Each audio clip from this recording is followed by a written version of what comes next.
Как да не успееш и как да успееш и ти. Давам ти моята рецепта. Изгледай видеото до край, за да видиш. Започнах сама. Ето е първата грешка. Значи не започвай сам. Всички проповядват, че трябва да се работи много. Да, аз обаче не го проповядвам това. И че трябва да ми е трудно, и че трябва да се побърквам от работа. Преминах през това, видях, че не работи. Имате ли много работа за вършене? Имате ли неща, които не можете да ги свършите, не разбирате? Както при мене имаше такива. Има такива неща. Разбира се, при всеки има, ние не можем да знаем всичко. Делегирате, платете си на някой да ви свърши дадената услуга и помощ, или вземете си помощник. Аз направих така. Намерих си уникалната Мария. Благодаря ти, Мария прекрасна. Намерете си човек, с който да работите заедно. Може би се дръжте добре с него. И въобще заедно един с друг се дръжте добре, защото един ден, може би скоро, ще станете и партньори. Тоест, вие вече сте. И заедно работете, заедно се учете един от друг.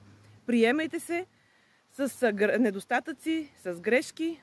Ние се учиме един от друг. Ние се учим цял живот. Учете се от умните хора, учете се от глупавите хора. Цял живот ние сме в училище.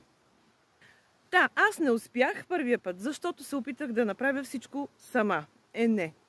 Не работи, да ви кажа от сега. Който от вас се мъчи и се опитва да свърши всичко сам, няма да стане.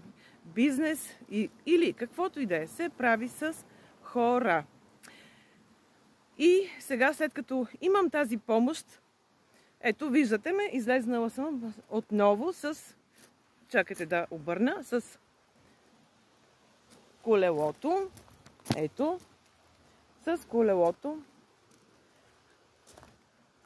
Ето коне, може да видите, сред природата.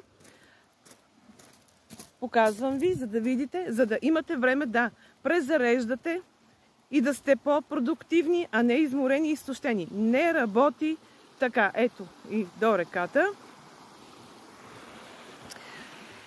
Затова делегирайте, за да имате време за почивка. Моята рецепта, която ще ви дам, за да сте успешни,